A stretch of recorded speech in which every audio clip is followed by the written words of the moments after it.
La parte más importante de la relación y la arquitectura es la capacidad de generosidad. La relación existe, el amor existe a medida que uno se construye, a medida que uno es más fuerte y tiene más capacidad de dar a los demás.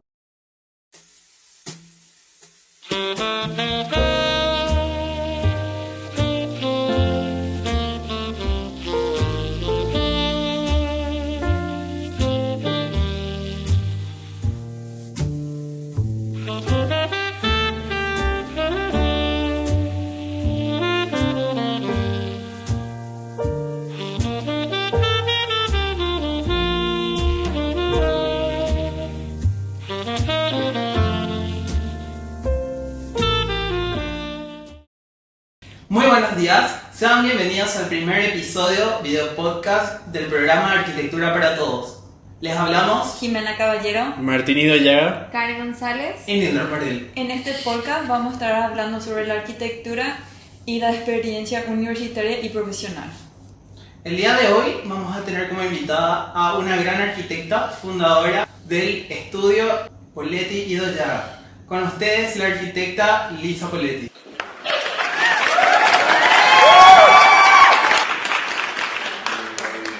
muchas gracias por además de recibirnos, por aceptar nuestra entrevista, por tener esta experiencia a través de la conversación, ¿verdad? Para conocer un poquito sobre vos. Así que, arquitecta, primero que nada te queremos preguntar ¿qué te motivó o qué experiencia tuviste para decidirte por la carrera de arquitectura? Bueno, la verdad que desde muy chica era todo muy raro. Y se había hecho una transformación en la casa de mis padres y yo era muy chica, tenía 7 años más o menos.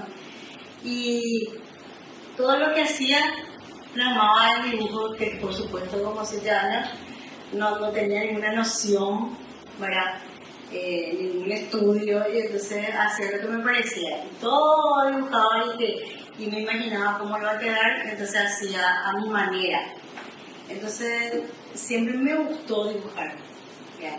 Empezamos por ahí. Y entonces después fui luego ya perfilándome a poco para arquitectura, de alguna forma.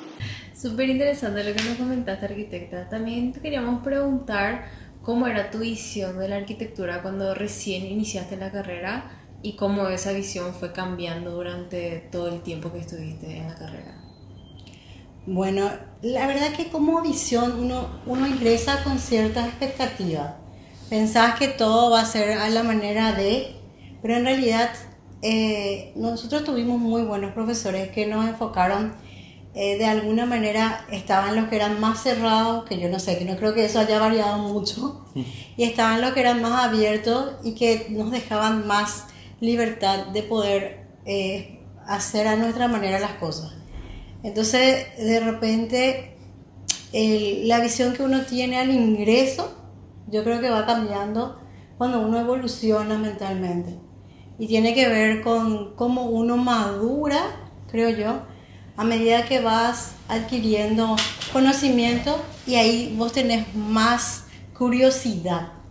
Yo creo que cuando uno se da cuenta que le gusta la arquitectura, es porque vos tenés más curiosidad de saber más, de querer indagar, querés investigar, y eso de la mano con la creatividad muchas veces hace que vos sin darte cuenta ya llegas a hacer algo, no te digo maravilloso, pero jugás vos mismo con todos los espacios, te imaginás, y de a poco ya te vas insertando en lo que es la arquitectura.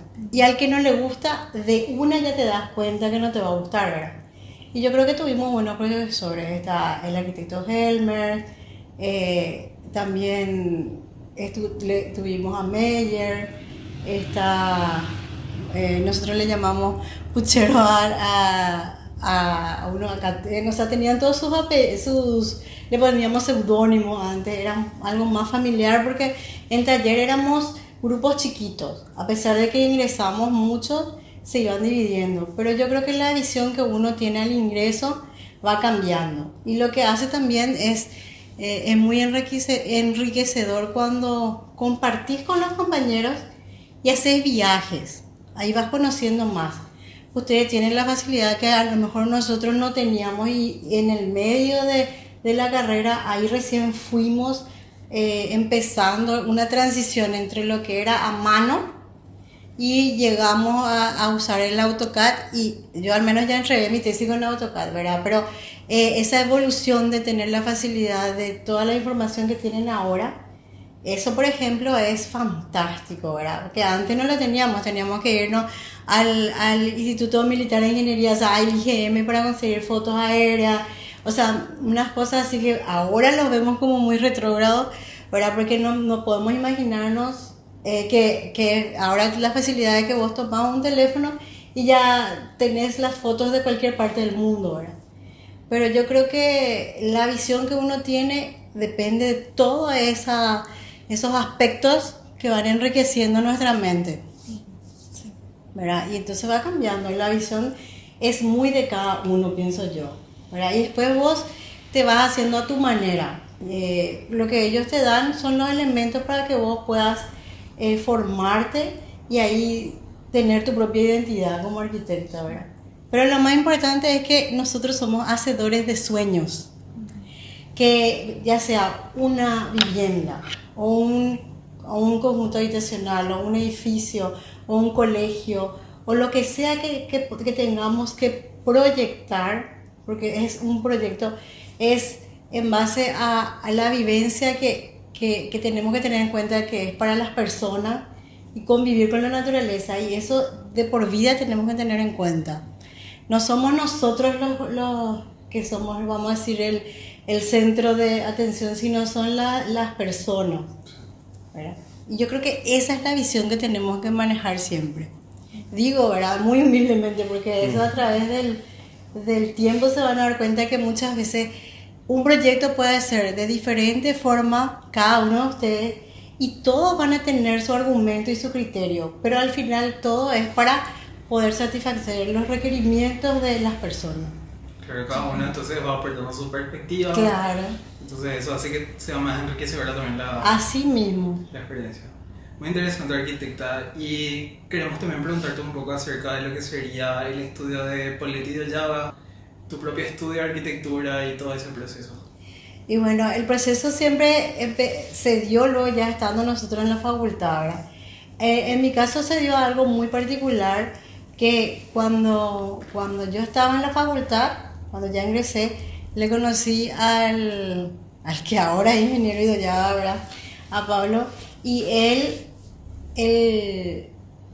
adquirió una beca, estando yo estudiando, ya me faltaba, vamos a decir, yo estaba en segundo curso, y después cuando fui terminando, él va para estudiar a Río de Janeiro, ingeniería civil, ¿verdad? Entonces fue como decidir si voy allá o termino primero. Y justo acá, estando en sexto curso, nos toma vamos a decir, un paro, ¿verdad? Universitario, y siempre arquitectura e ingeniería se acoplaban a ese tipo de cosas para mejorar la forma de manejarse dentro de lo que era el campus y la universidad en sí. Entonces, desde junio hasta casi noviembre no tuvimos clases, y en ese tiempo él iba, entonces ahí tuvimos que decidir si me quedaba o no. Entonces después se reanudaron las clases, y en vez de rendir, que había 3 etapas, no sé cómo ahora es, entonces era diciembre, febrero y marzo, y pasaron a ser marzo, abril y mayo. Entonces me casé, hice todo eso, rendía, terminé lo que era la parte lectiva y me fui allá mientras que él hacía la universidad, ¿verdad? Y se recibía, tuve la oportunidad de hacer cursos de diferentes cosas. Entonces nosotros decidimos, al llegar, formar parte de algo o de una entidad aparte, pero después se dio que la gente, cuando llegamos, tuvimos la suerte que nos llamaba.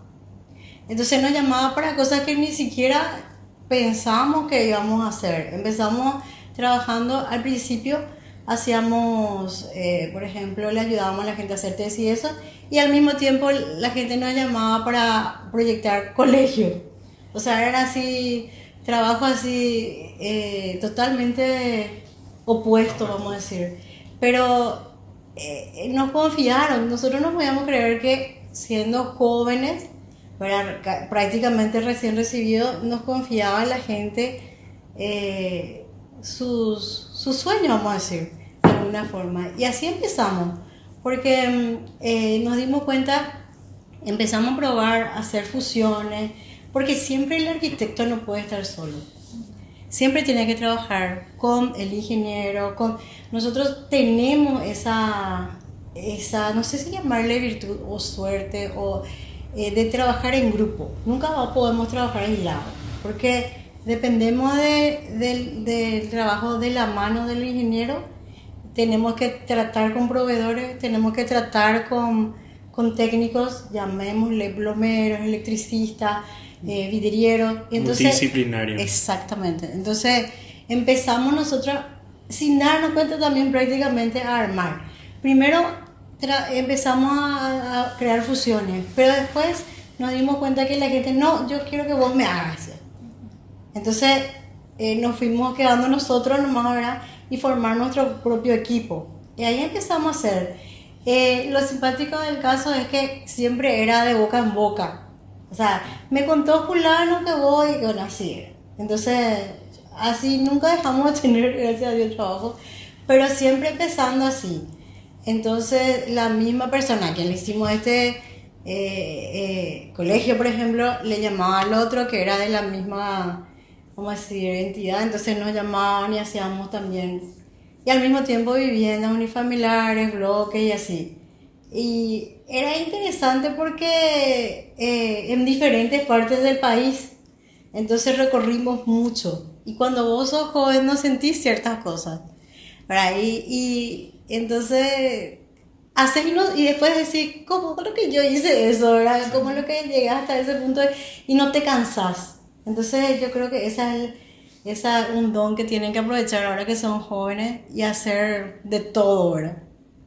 También te queríamos preguntar desde tu punto de vista de arquitecta, de profesional, ya un poco, queremos hablar también un poco de lo que sería nuestra ciudad, la ciudad en la que estamos viviendo, Asunción.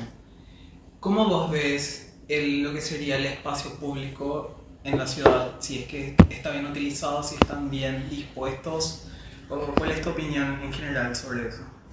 Y bueno, sabemos lógicamente que tenemos muchísimos problemas, especialmente en la parte de equipamiento urbano, ¿verdad? Y nuestras ciudades no están preparadas para, vamos a decir, para la generalidad de la gente.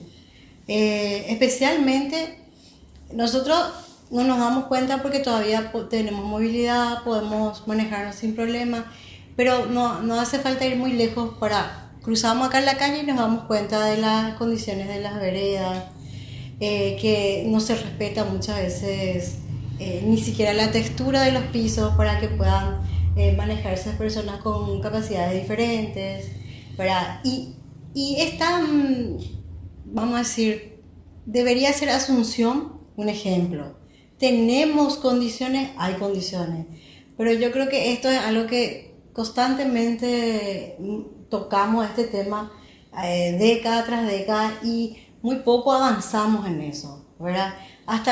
Porque siempre pues, uno habla de un plan, vamos a decir, que tenemos que partir de una planificación. No te digo como Brasilia, ¿verdad? Que de repente también tuvo, o sea, hizo a medida de los vehículos, ¿verdad? Y sin embargo por eso se generan muchos bolsones marginales, porque las personas son ahí, vamos a decir, el protagonista siempre de una ciudad. Pero tenemos ciudades acá en Paraguay que de repente lograron a escala pequeña grandes cosas, porque con esfuerzo de la gente consiguieron. Nosotros tenemos la suerte de recorrer mucho haciendo la obra, ¿verdad? Y, por ejemplo, a mí me gustó mucho Altos. Dentro de su conformación mantuvo ciertas cosas, su escala, por ejemplo, ¿verdad?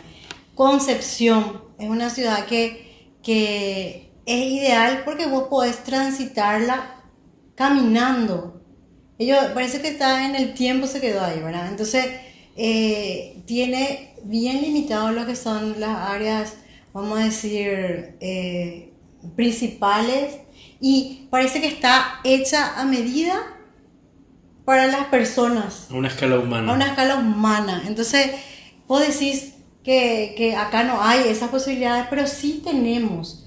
Yo creo que Concepción fue un poco olvidada por el tema, vamos a decir, qué sé yo, dictadura y ese tipo de cosas, pero ahora si vos te vas, evolución lo que uno ve.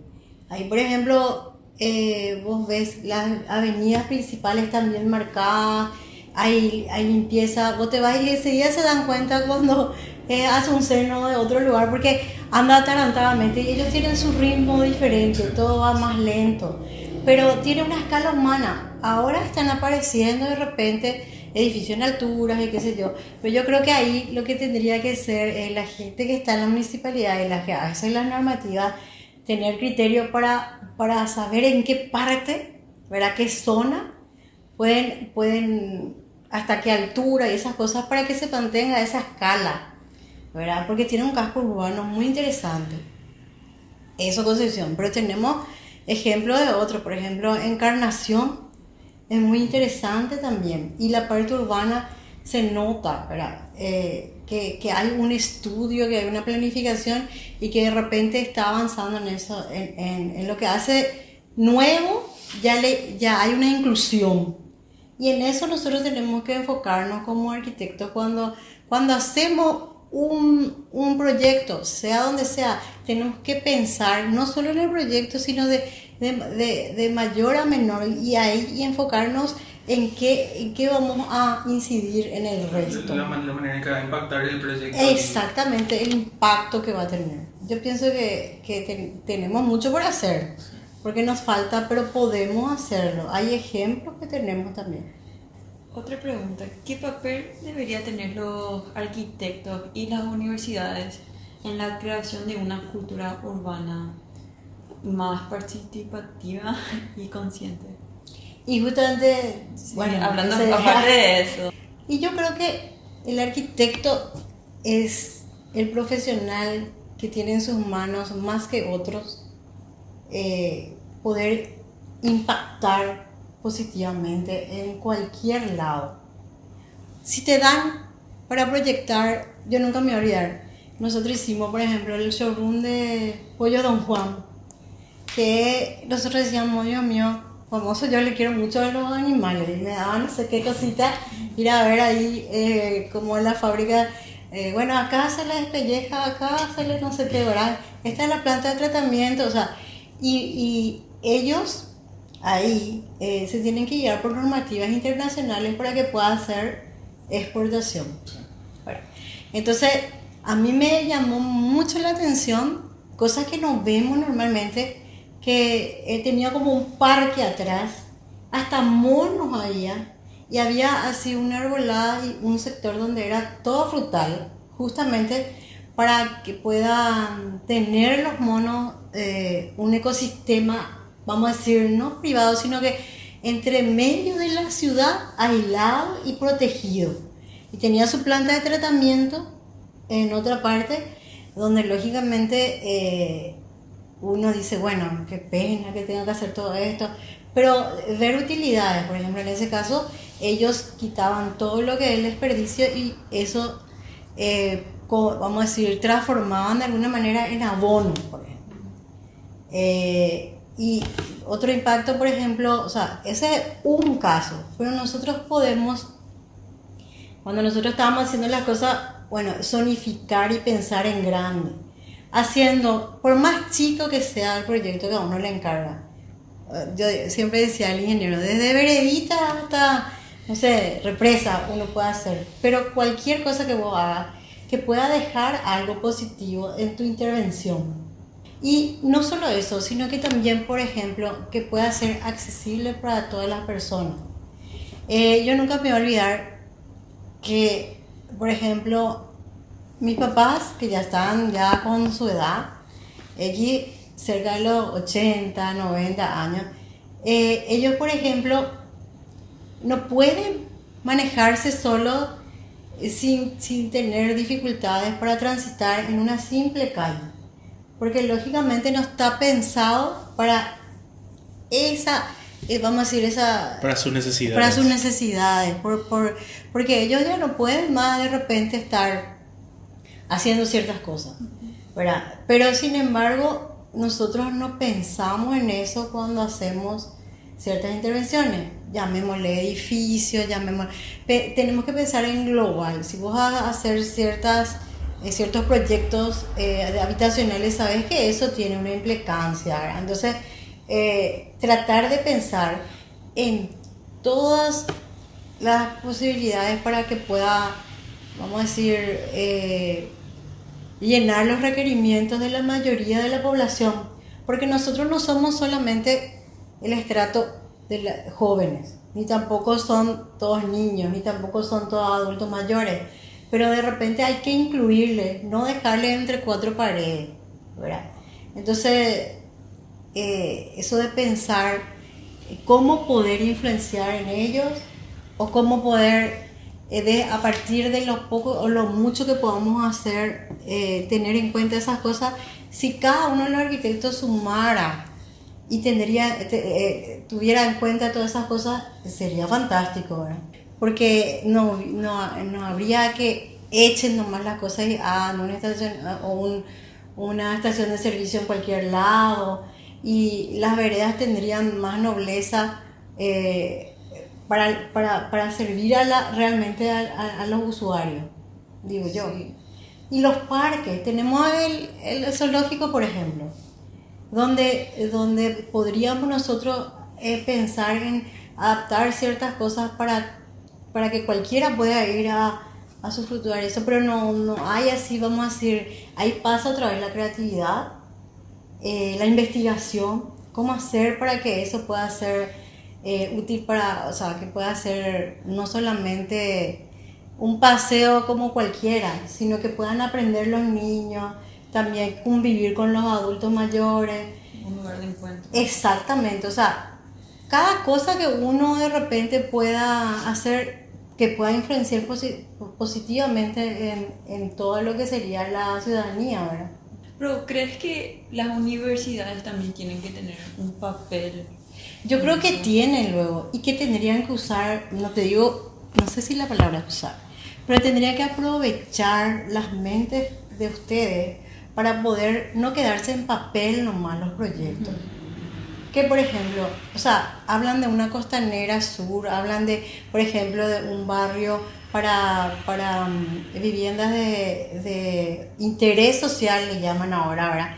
Entonces, eso por ejemplo, no sé si sería factible, pero siempre se pensó en eso, que la facultad sea el semillero vamos a decir, de los arquitectos del futuro. Esa pues es la idea. Entonces, ya que es el semillero, que por ejemplo, si vos entras a una tesis o tenés un proyecto, que eso vos puedas llevar, por ejemplo, te dicen, bueno, esto va a ser una zona de vivienda para interés social, así como en la Costanera Sur, por ejemplo. ¿Verdad? Hay zonas, por ejemplo, creo que Gonzalo Garay hizo en la parte de lo que sería la Chacarita, que todos son proyectos muy interesantes, pero ¿hasta qué punto se lleva a cabo? ¿Verdad? Y no solamente que pasen por la universidad y se quede ahí, ¿verdad? Que esos puedan ser, que tengan como objetivo que se puedan llevar a cabo esos proyectos de ustedes en la realidad, porque acá hay muchísimo por hacer, ¿verdad? Y yo creo que en vez de estar pagando eso a un extranjero que viene, que no digo que está mal, poder usar las mentes de los propios futuros arquitectos. Que se formen acá justamente. Sí. Claro, entonces que eso sea parte de la educación de ustedes, y que los profesores sean los gestores que estén siempre ahí acompañando para que eso realmente se realice. Imagínense si le da, por ejemplo, a ustedes una zona de la Costanera Sur, ¿verdad? Entonces, yo pienso que van a poner todo de sí para que eso pueda llegar a ser un proyecto que pueda ser para todos, ¿verdad? Porque le da vida. Ahora, por ejemplo, la Costanera Sur tiene todo lo que es esas plazoletas lineales, al igual que la Costanera Norte, pero yo muchas veces paso por ahí, ¿verdad? Y tiene vida, llena de personas, está llena de criaturas, personas mayores, y usan ese lugar. Y ese yo creo que es un fin que podría la facultad, la universidad, la Facultad de Arquitectura especialmente, trabajar conjuntamente con lo de la Facultad de Ingeniería, hasta también los ingenieros, vamos a llamarle forestales, que ellos tienen de la mano, porque siempre van a tener que trabajar juntos, Sí. siempre. Entonces yo creo que la universidad podría hacer maravillas, porque tiene muchísima gente formando, y qué mejor que hacer realidad esos proyectos o anteproyectos. Imagínate un poco que de la mano que hagan consorcios y hagan tratos. Bueno, acá se van 5 arquitectos que pueden trabajar en esta, qué sé yo, la empresa que gana ese proyecto, y ustedes se van ahí a formarse con ellos y hacen un convenio. Espectacular Toda sería. la experiencia también. Y claro, no va a ser solo en papeles. Sí. Porque yo siempre digo, la práctica es lo que de repente nutre. Y entonces vos eso, porque así como cualquier profesión, practicando solamente lo que uno aprende más. Y si vos tenés 6 años, 5 años o 4 años en la facultad, yo creo que, imagínate esos 4 años que vos puedas pasar en el, vamos a decir, trabajo de campo, le dicen ustedes, ¿verdad? Sí. Creo que Sí. fantástico sería. Creo que no solamente te cambia la manera de trabajar, sino que te cambia la perspectiva de las cosas. Claro, O sea, te hace desarrollar nuevas habilidades que Sí. muchas veces en la universidad no desarrollas. así mismo. Nosotros no estudiamos historia de la arquitectura, Sí. ¿verdad? 6 años por ahí yo estudié eso. Bueno, y cada etapa vos vas aprendiendo y tenés elementos, o sea, documentos fotográficos, todo muy bien. Pero si ustedes, por ejemplo, no sé qué habrán, o sea, si ya se fueron alguna vez en algún recorrido, algún viaje con los profes para ver. Existen bueno, programas que nos enseñan. y bueno, eso mismo, vos te vas y no es la misma cosa ver la foto que vivir en persona. O sea, si vos te vas no sé, a Versalles, vamos allá, no es la misma cosa vivir ese espacio tridimensional. Nosotros como arquitectos tenemos que vivenciar las cosas, Sí. ¿verdad? Somos muy tocar las texturas, ver los colores, las diferencias, y los estilos es eso. Acá nomás te vas a las ruinas jesuíticas, o te vas, no sé, a la Duna, o te vas a cualquier ciudad que te vayas. Es enriquecedor ver la evolución, la historia, su cultura. Yo quiero ahora preguntar sobre qué opinas de proyectos que están surgiendo ahora justamente por parte de la municipalidad, de estos intentos por conectar al peatón con la ciudad. En este caso, el proyecto que se da en 21 proyectadas, específicamente en el Paseo Central, que busca justamente esa integración. A mí me parece que es un inicio. Bueno, hace rato se da, entiendo yo, que por ejemplo ellos tienen la comisión vecinal, la agrupan por sectores, y los vecinos tienen, qué sé yo, quiere hacer una cancha o quiere hacer algo en el Paseo Central, y ellos le ayudan económicamente hasta cierto porcentaje, y ellos tendrían que completar el resto. Algo así es. Sí. Bueno, yo veo eso muy positivo. Lo que yo creo que faltaría un poco es conectar un proyecto con el otro. Porque si se dan cuenta, este sector, y ellos compiten entre sí, que no está mal, ¿verdad? Este sector hizo una cancha, el otro otra cancha, el otro otra cancha, el otro otra cancha, y Una todo plaza. se llena de... O sea, de repente falta un poco de orden para que eso tenga una misma lectura. Bueno, a pesar de que, si hablamos por ejemplo de Río de Janeiro, ellos tienen tienen bien marcado los barrios. Si se van allá van a ver, por ejemplo, Ipanema, está Copacabana, está hasta la forma de pintar, vamos a decir, las circulaciones viales, ¿verdad? Es diferente, y la forma de que tienen las iluminaciones urbanas, algunos tienen inclinación, o sea, el barrio Cada uno tiene su se identidad. identifica. Ponele que el que le une, ponele que sea un elemento como la vereda, que el famoso sinuoso, así que imita las olas del mar o algo así, ¿verdad? Blanco y negro, que es característico, ¿verdad?, de las playas de Río. Pero cada barrio tiene su identidad propia que la caracteriza, y vos sabés que el rojo tal cosa, el amarillo tal cosa, y que les hace diferente. Yo creo que en 21 proyectadas se puede dar eso, pero tiene que haber un orden de conexión, vamos a decir, de planificación general, ¿verdad? Ahí, por ejemplo, yo creo que está muy bien que le den un poco de libertad a cada comisión vecinal, le llaman ellos, ¿verdad? Pero de repente todos quieren cancha, ¿verdad? Y sería súper bueno. Lo que nos cuesta a nosotros es trabajar en equipo. Que de repente, si a 5 cuadras está en la otra cancha, porque pico vas a hacer una cancha acá, porque no es una cuestión administrativa y nos cuesta lidiar con eso, ¿verdad? Yo sé que las personas también tenemos nuestras cosas, pero si por ejemplo de paso también, qué sé yo, así como en arquitectura sería bueno que trabajen con la gente, también hay facultades de psicología, hay facultades que egresan en cuestiones, vamos a decir, más que estudian lo que sería la parte social, ¿verdad? Entonces, de repente, también de la mano con la Facultad de Arquitectura podrían, vamos a decir, ayudar a intervenir esto.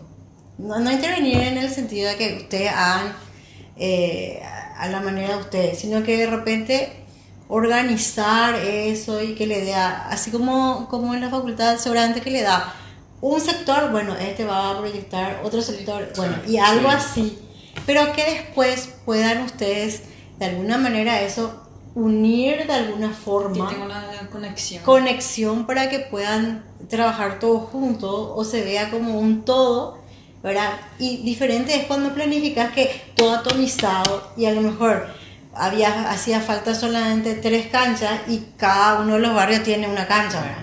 Entonces hace eso, que la gente de acá pueda convivir con este, porque lo que se genera en 21 proyectadas es fantástico. Ustedes no sé si pasan a la noche, pero tiene muchísima vida tiene. Ya sé que también los carritos, es parte de la idiosincrasia. Por ejemplo, hacen sus fiestas, no digo patronales, no sé, se juntan y se queda así como placita. Pero yo digo que es un poco desorganizado. Bueno, que tampoco no digo que esté siempre mal eso, pero no me parece malo, ¿verdad? Me parece genial, pero tiene que estar un poco más orientado nomás, digo yo, ¿verdad? Que pueda llevarse de mejor manera. Claro, por supuesto.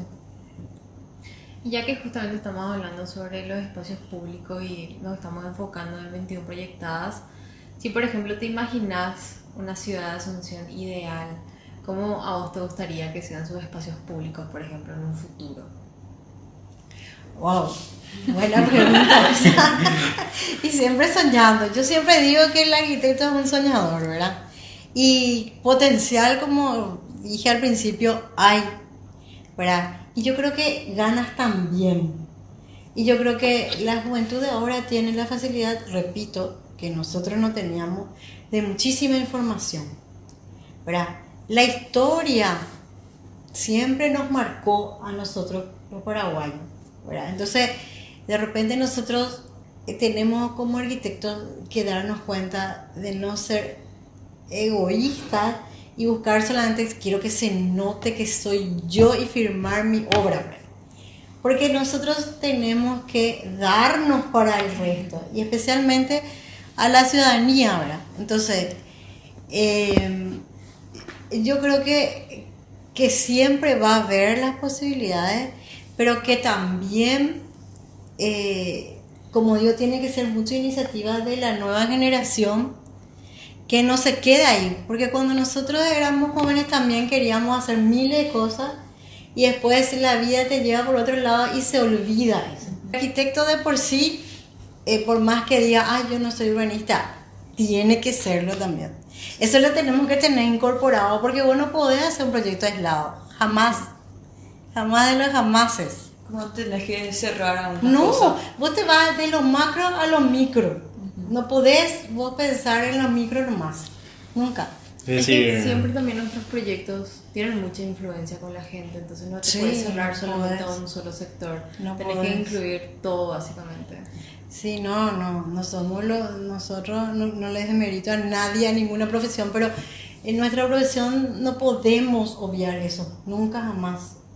Es que el arquitecto en parte determina cómo va a vivir una sociedad. Sí. Sí, El modo- eso es lo que desde el principio estaba diciendo, que nosotros nuestra influencia es demasiado grande y nuestra responsabilidad tenemos que asumirla, ¿verdad? Y tenemos que ser humanistas, Sí. la verdad, sí. esa es la verdad. y termina muchas veces relacionándose en varias áreas que otra vez se relacionan ya sea con otros trabajadores o con los propios clientes que vendrían a ser justamente los ciudadanos para estos proyectos, ¿verdad? Sí, a veces hasta somos psicólogos cuando es o sea, tenemos que tener tolerancia y saber, yo recuerdo que nosotros siempre teníamos pasantes y recuerdo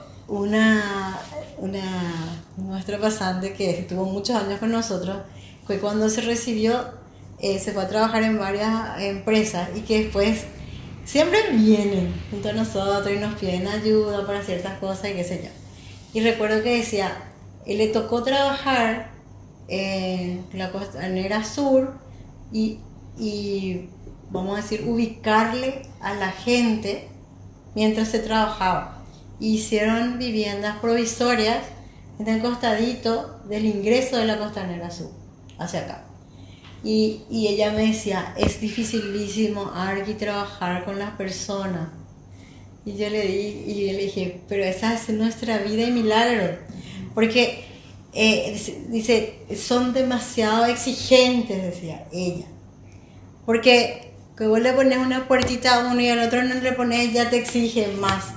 Y yo le dije, lo que pasa es que uno tiene que ponerse en su situación, ¿verdad? Y tratar de ser tolerantes, porque no todos tienen la posibilidad de nuestra educación, ¿verdad? Entonces, esas limitantes que ellos tuvieron hacen que de repente estén a la defensiva cuando vos vas a hacer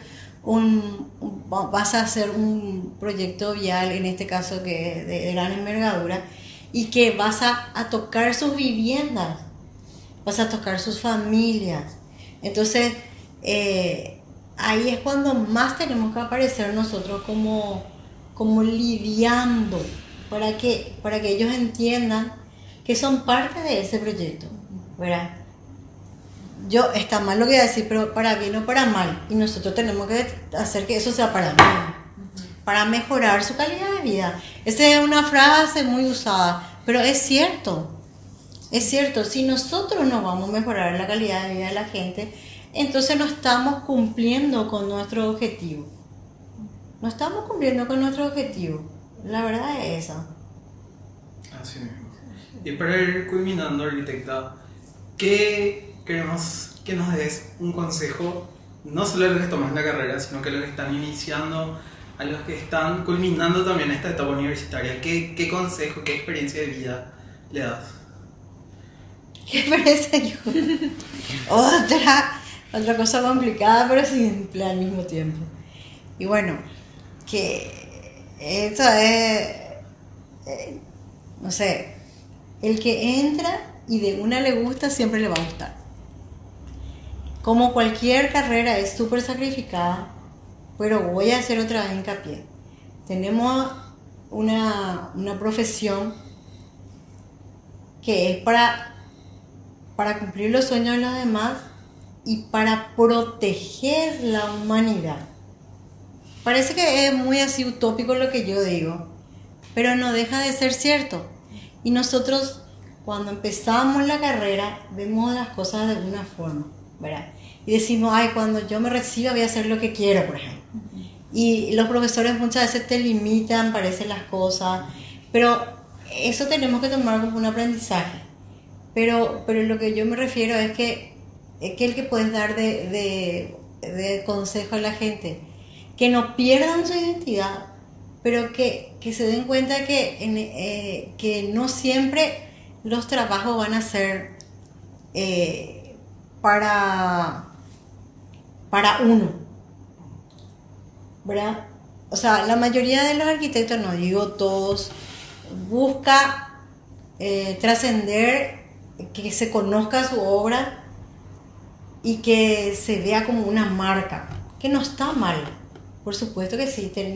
Buenísimos arquitectos tenemos acá mismo, para premios ganaron, no sé cómo decirte, que son más escultóricos, que son más, pero tenemos que ser más humanistas para que cuando nosotros nos demos vuelta y haya pasado 10 años, ustedes digan, a la pucha, hice algo por la sociedad, quedó algo, y mirar un poco, eso que yo hice tal cosa pasó, ¿verdad?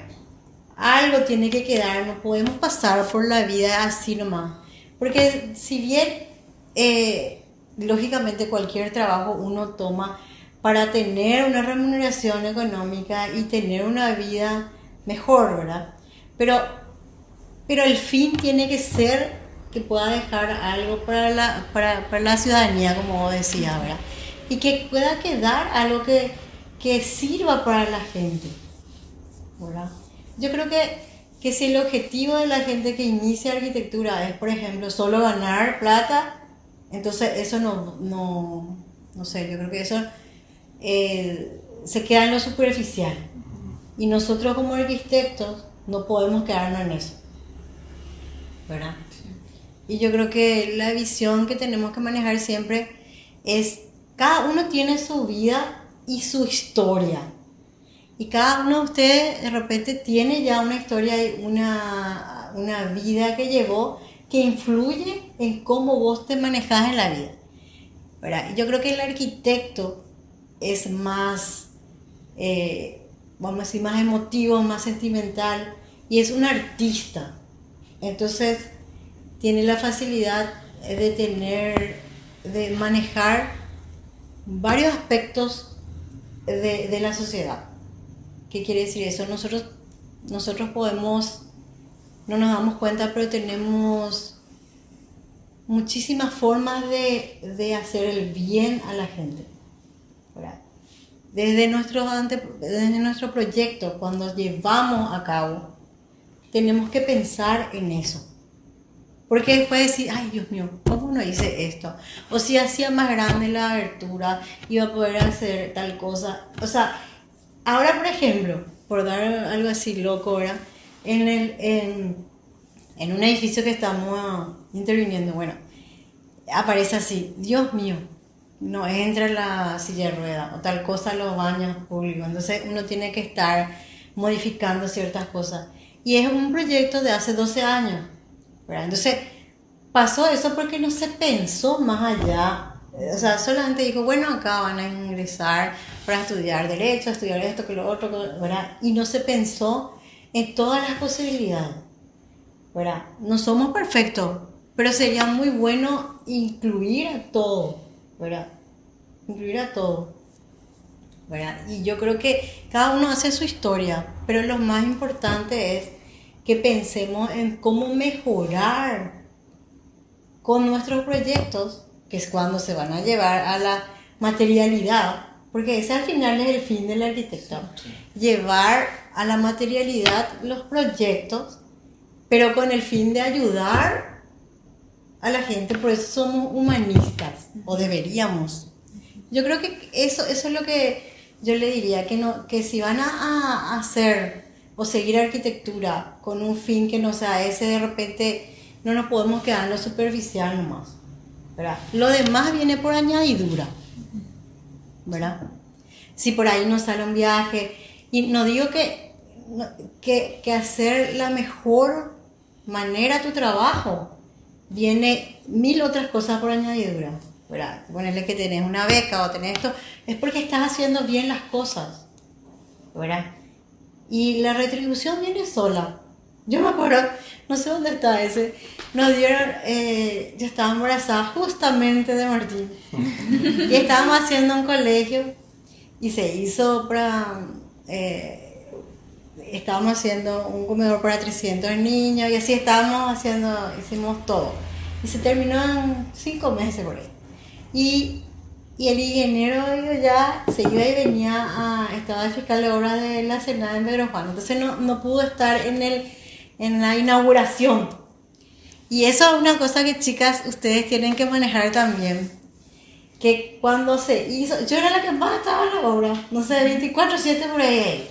Y cuando se hizo la inauguración, dice, y en nombre del ingeniero ya se le da a las señoras el reconocimiento de no sé qué, no sé cuánto era.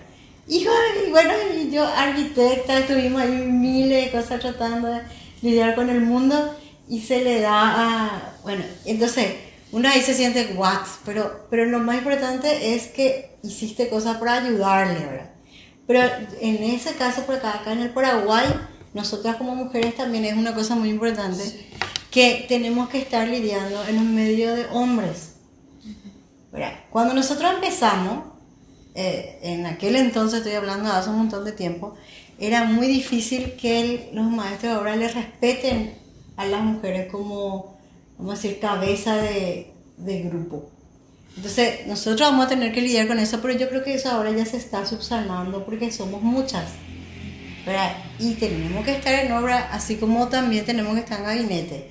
Y somos multifacéticas, y también los varones. Entonces, yo creo que eso fuimos subsanando de a poco. Yo creo que eso ya no hay más tanto que limar ahora. Pero lo que quería decir nomás es que muchas veces no tienen que decepcionarse si es que le hace sentir ese tipo de cosas, porque lo importante es que hagamos lo mejor posible para la gente, ¿verdad? Pero todavía hay lugares donde por ser mujeres de repente vos no puedes entrar acá o qué, ¿verdad? Entonces ustedes tienen que siempre ser decididas, y ese es uno de los consejos también, que tienen que ser decididas a probar cosas, a investigar y diferentes tipos de materiales, y que no dejen que les diga no se puede, porque muchas veces los profesores no podés hacer esto, y muchas veces voy a decir cuando me recibo voy a hacer, pero cuando uno se recibe ahí tu patrón, que no deja de ser tu profesor, ya es el que te contrata, y nosotros tenemos que ser lo suficientemente inteligentes como darle opciones para que, si es muy cerrado, abrir su mente y decirle que puede hacer todo lo que pueda hacer con el proyecto que él quiere. No solamente para él es el proyecto, ¿entendés? Eso nomás. Le agradecemos muchísimo, arquitecta, por el tiempo. A ustedes. Sí, muy interesante, en serio. Y les esperamos en un siguiente episodio de este programa Arquitectura para Todos. Muchas gracias.